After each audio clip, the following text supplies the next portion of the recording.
Let's go now to NBC 10's Malcolm Johnson, who has been outside the courthouse with the crowds, which I imagine are thinning now, Malcolm.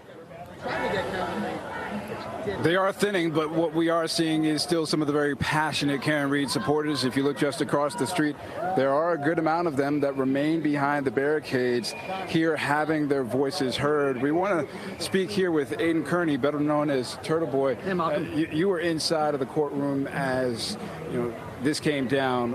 What was it like for yourself, and what was the feeling inside of the courtroom? It was a surreal, emotional experience. That's the best way I can describe it. When you've invested so much of yourself in your life in one case for the last 2.5 years, become almost part of it yourself by getting your own charges with it, to finally hear those words, not guilty. I mean, I've been dreaming about this, man. I've been thinking about this for so long. But to finally hear them read out loud in court and see the emotion in Karen Read's team just leading up to it. There's 20 minutes in there of just intense feelings, like look of terror and scared, and then it was a happy ending. It was the most emotional. It was an emotional roller coaster, is how I would describe it.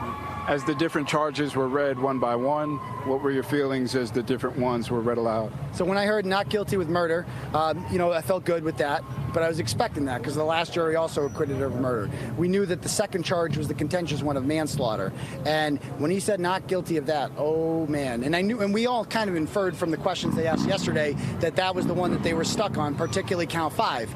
And so when he said not guilty with that, I was just overcome with emotion. And then they said that the DUI charge was a conviction, and it just didn't even matter. It just didn't even care. No one cared, because who cares about a DUI from 3 years ago when no one was hurt? That's the key thing here, is that John O'Keefe was not hit by a car. So if Karen Read drove drunk and didn't hit him, what does it matter? If a tree falls in the woods and no one's around to hear it, what does it matter? So to hearing those, and you knew at that point the third one was going to be an acquittal.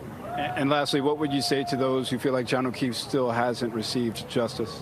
Well, all of these people here think John O'Keefe hasn't received justice because the people who murdered John O'Keefe are out there. They're the McCabe's and the Alberts, and John O'Keefe went into their home and never came out of it alive, and they threw him on the lawn like trash. So I would hope that all of us can unite at this point, now that Karen Read has been exonerated, that all of us can unite and demand that the Alberts and the McCabe's and Brian Higgins be held accountable for what they did to John O'Keefe.